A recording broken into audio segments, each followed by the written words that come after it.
Hello बच्चों, आप सब कैसे हैं। आई होप आप सब लोग बहुत अच्छे हैं, मस्त हैं एंड अपनी पढ़ाई अच्छे से कर रहे होंगे।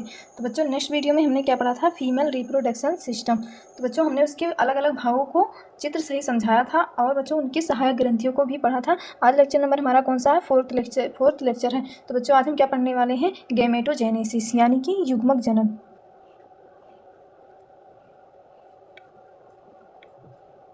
युग्मक जनन इंग्लिश में क्या बोलते हैं, गैमेटोजेनेसिस।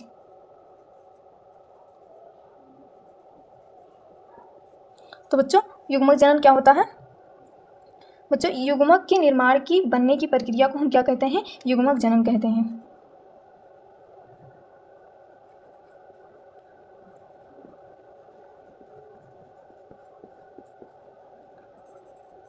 युग्मक के निर्माण की प्रक्रिया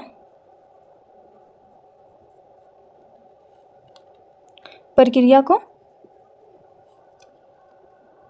युग्मक जनन कहते हैं।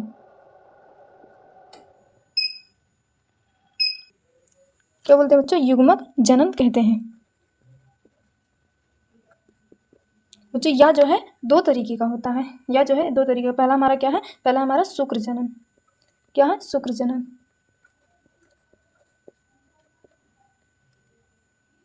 बच्चों, शुक्र जनन कहाँ पर होता है, नर में होता है। नर में कहाँ पर, वृषण में। वृषण से क्या बनता है बच्चों, शुक्राणु बनता है। क्या बनता है, शुक्राणु। दूसरा बच्चों हमारा क्या है, अंडाणु, सॉरी क्या है, अंडजनन। क्या है, अंडजनन।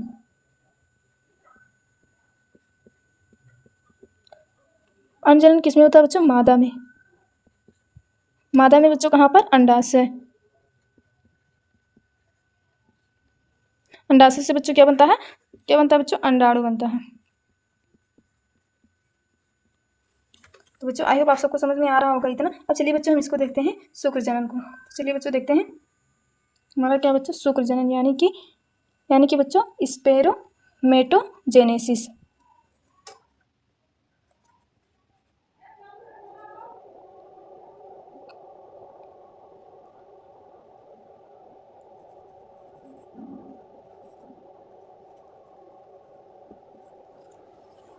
तो क्या हमारा शुक्र जनन। तो बच्चों, हमने आपको बताया था, जब विषय पढ़ाया था, विषय जब पढ़ाया था आपको, तो नरजन कोशिका पढ़ा था हमने। तो बच्चों, नरजन कोशिका किसका निर्माण करती है, शुक्राणु का निर्माण करती है। नरजन कोशिका। तो बच्चों, ये कैसे बनाती है, हम इसको बताएंगे आपको। तो बच्चों, नरजन कोशिका जो है समसूत्री विभाजन करती है। क्या करती है, समसूत्री विभाजन। समसूत्री विभाजन करके क्या बनाती है बच्चों, प्राथमिक शुक्र कोशिका बनाती है। प्राथमिक शुक्र कोशिका बनाती है। और बच्चों, इसके बाद जो है अर्धसूत्री विभाजन होता है। अर्धसूत्री विभाजन फर्स्ट होता है। क्या होता है, अर्धसूत्री विभाजन फर्स्ट होता है। तो बच्चों, अर्धसूत्री विभाजन फर्स्ट बनने के बाद क्या बनता है, द्वितीयक शुक्र कोशिका बनता है। क्या बनता है, द्वितीयक शुक्र कोशिका बनता है। और बच्चों, फिर बच्चों यह जो है सेकंड अर्धसूत्री विभाजन होता है। क्या बच्चों, सेकंड अर्धसूत्री विभाजन होता है।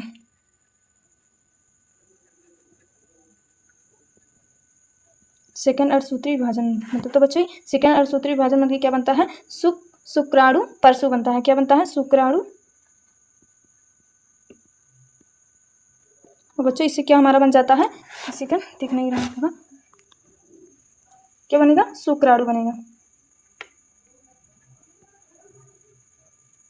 बच्चों, आई होप आप सबको समझ में आ गया होगा। अब इधर आ जाइए, हम आपको डायग्राम से बता देते हैं। तो बच्चों देखिए, मानव में जो है गुणसूत्रों की संख्या कितनी होती है, 46 जोड़ी होती है। सॉरी, गुणसूत्रों की संख्या कितनी होती है, 46 होती है। तो बच्चों, यह जो है समसूत्री विभाजन करती है। क्या करती है, समसूत्री विभाजन करती है। तो क्या बनेगा, इधर 46 इधर 46, दो बनेगा। बच्चों, इसके बाद जो है अर्धसूत्री विभाजन होगा। क्या होगा, अर्धसूत्री विभाजन होगा। तो आधा इधर और आधा इधर हो जाएगा। तो यानी कि 23 यहाँ पर और 23 यहाँ पर। तो बच्चों, अब यहाँ पर जो है समसूत्री विभाजन होगा। कौन सा विभाजन होगा, समसूत्री विभाजन होगा। यहाँ पर भी जो है क्या होगा, समसूत्री विभाजन होगा। बच्चों इस यहाँ पर भी समसूत्री विभाजन होगा, जिससे बच्चों क्या बनेंगे, 4 शुक्राणु बनेंगे। कितने बनेंगे, 4 शुक्राणु बनेंगे।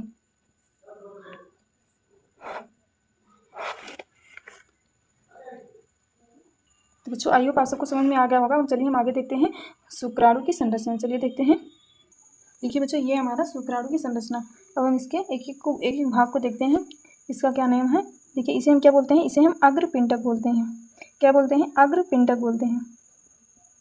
नाम थोड़ा डिफिकल्ट है, लेकिन आप जो है प्रैक्टिस करेंगे तो आपको याद हो जाएगा। और इसे बच्चों हम क्या बोलते हैं, इसे बच्चों क्या बोलते हैं, इसे हम ग्रीवा बोलते हैं। क्या बोलते हैं, ग्रीवा बोलते हैं।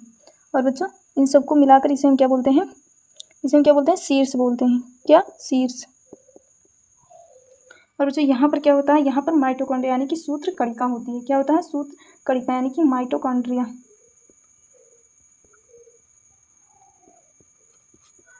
माइटोकॉन्ड्रिया होता है बच्चों। इसे हम क्या बोलते हैं, इसे हम पूंछ बोलते हैं।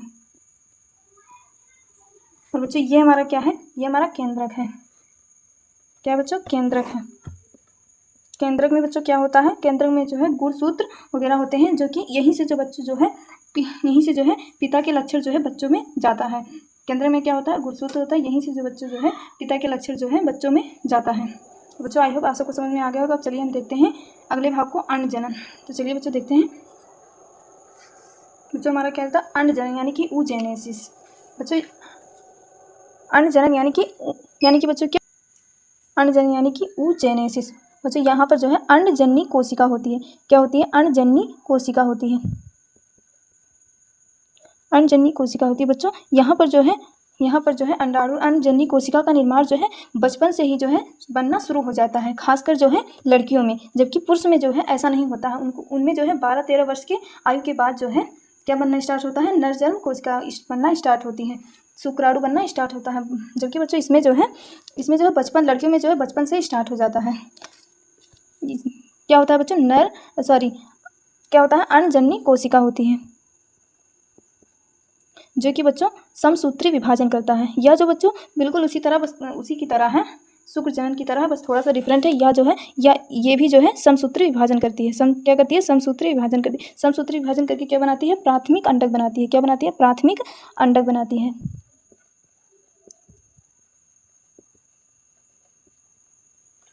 इसके बाद जो है बच्चों प्राथमिक अंडक जो है अर्धसूत्री विभाजन करता है। अर्धसूत्री विभाजन फर्स्ट करता है। तो इसमें भी जो है 2 बार अर्धसूत्री विभाजन होता है। तो अर्धसूत्री विभाजन फर्स्ट बार करता है, फिर उसके बाद क्या बनता है बच्चों, द्वितीयक अंडक बनता है। क्या बनता है,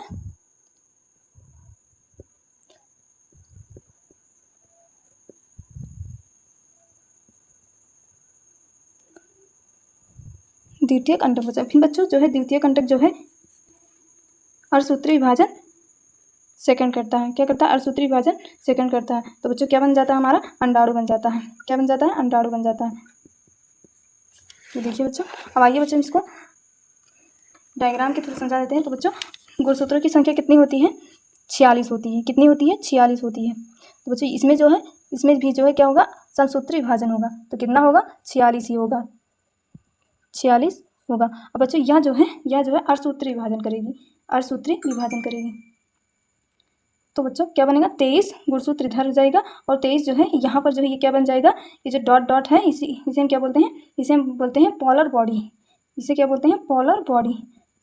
बच्चों यह जो है अंडाणु नहीं बनाएगा। इस पर जो है अभी भी रिसर्च इस पर चल रही है, वैज्ञानिक लोग अभी भी इस पर रिसर्च कर रहे हैं ये क्या है। तो बच्चों यह जो है एक ही जो है सक्रिय रहेगा, एक ही जो है अंडाणु बनेगा। बच्चों यह जो है फिर जो है क्या होगा, असमसूत्री विभाजन होगा। तो यहाँ पर भी जो है पोलर बॉडी ही बनेगा। क्या बनेगा, पोलर बॉडी ही बनेगा और एक जो है अंडाणु बनेगा, यानी कि सक्रिय रहेगा। तो बच्चों आई होप आप सबको समझ में आ गया होगा। तो बच्चों आज के लिए बस इतना ही। नेक्स्ट वीडियो में हम बताएंगे आर्त चक्र। तो बच्चों इस वीडियो में नहीं बताऊंगी क्योंकि वो बहुत लंबा है और आपके पेपर के लिए बहुत इंपॉर्टेंट है। तो नेक्स्ट वीडियो में हम आपको उसको विस्तार से बताएंगे। तब तक के लिए अपना ध्यान रखिएगा और अच्छे से पढ़िएगा। तो अगर बच्चों वीडियो को अच्छा लगा तो हमारे वीडियो को लाइक करिएगा एंड चैनल को सब्सक्राइब करिएगा। तब तक के लिए बाय बाय एंड जय हिंद, जय भारत।